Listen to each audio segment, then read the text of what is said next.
splendid morning and a very marvelous added flavor by the monsoon climate. Today, I reached to a very historical monument of Madhya Pradesh.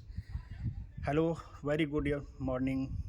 मैं चंद्रकांत त्रिपाठी एक बार फिर से आप सभी viewers का स्वागत करता हूं अपने मिशन विजिट इंडिया की सीरीज में। आज एक बहुत ही ख़ास स्थान पर आपको लेकर के आए हैं। मध्य प्रदेश के बगल में एक ग्वालियर के बगल में एक जगह है मुरैना। मुरैना के एक छोटे से गांव पड़ावली, उसके बगल की एक जगह है मितावली। वहां पर हम आपको लेकर आए हैं आज 64 योगिनी मंदिर में। डियर व्यूअर्स, एक ऐसा हिस्टोरिकल इम्पोर्टेंस का मानूमेंट जिसको देखने के लिए मैं आप सभी को ज़रूर रिकमेंड करूंगा कि at least once you should come here. हम आपको दिखाते हैं कि इस मंदिर की क्या खासियत है। आज से करीब 1000 साल पहले 11वीं-12वीं शताब्दी के आसपास निर्माण किया गया था इस मंदिर का। लाल बलुआ पत्थर से निर्मित यह एक इमारत यहाँ की एक पहाड़ी के शीर्ष पर निर्मित है। इसकी खासियत यह है, इसका नाम 64 योगिनी मंदिर दिया गया है।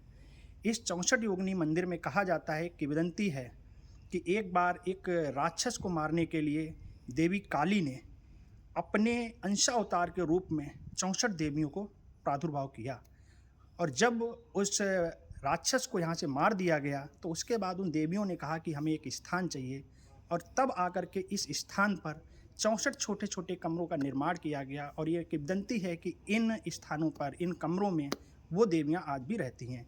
कुल मिलाकर हम ये कह सकते हैं कि जो ये 64 योगिनी हैं, ये योगिनी कोई और नहीं बल्कि देवी काली का ही अवतार हैं।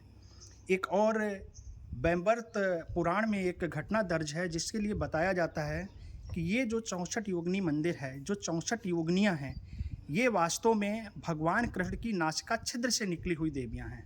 खैर, किंवदंतियाँ और पुराण में दर्ज जो भी हमारी जानकारियाँ हैं वो अपनी जगह हैं, लेकिन ये स्कल्पचर और ये मानूमेंट्स अपने आप में हिंदुस्तान की एक अजीब विविधता को दर्शाता है। हम आपको दिखाना चाहेंगे, जो सामने आपको ये मानूमेंट दिख रहा है, ये इसका सेंट्रल प्लेस है, जहाँ पे सामने की तरफ आप देख रहे हैं लाल बलुआ पत्थर से निर्मित इस एक प्लेटफॉर्म के ऊपर ये एक गोल प्लेटफॉर्म है जिसके ऊपर सामने आपको गर्भगृह में शिवलिंग दिखेंगे। इस इमारत के चारों ओर हम आपसे चाहेंगे आप देखें। अगर हम चलते जाएं तो सामने की तरफ आपको ये पिलर्स के पीछे आपको कुछ छोटे छोटे कमरा नुमा एक संरचना दिखेगी। इन संरचनाओं के अंदर गर्भगृह में कहीं कहीं पर शिवलिंग हैं, कहीं कहीं पर कोई दूसरी आकृतियां निर्मित हैं। इसमें से कुछ पिलर्स जो हैं ये बाद में, जब इस पूरे मानूमेंट को पुरातत्व सर्वेक्षण विभाग भारत सरकार के द्वारा संरक्षित कर दिया गया, तो कुछ ऐसे पिलर्स थे जो टूट रहे थे, तो उनको संरक्षित करने के लिए नए पिलर्स लगाए गए हैं।